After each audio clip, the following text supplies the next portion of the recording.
చంద్రబాబు నాయుడు గారిని జైల్లో పెట్టినప్పుడు ఈ 90 దేశాల వాళ్ళు కూడా పాపం సానుభూతి చెప్పారట కదా, అది వాళ్లే చెప్పుకుంటున్నారులే. ఈ మధ్య వాళ్ళిద్దరూ కూడా ఒకళ్ళనొకళ్ళు పొగుడుకోవటం చాలా ఎక్కువైపోయింది కదా. తండ్రిని అంతకు మించిన, మా నాన్న మించిన విజనరీ ఈ ప్రపంచంలో లేడని కొడుకు అంటాడు.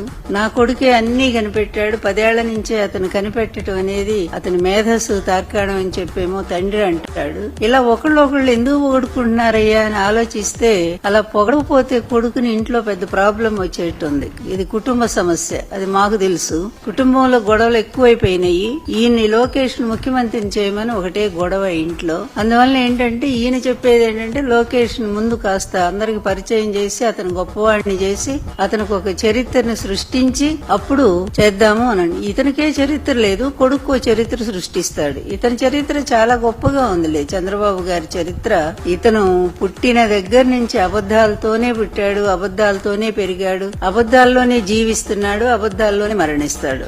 ఇకంతే, అతని జీవితం ఎప్పటికి కూడా మారనే మారదు.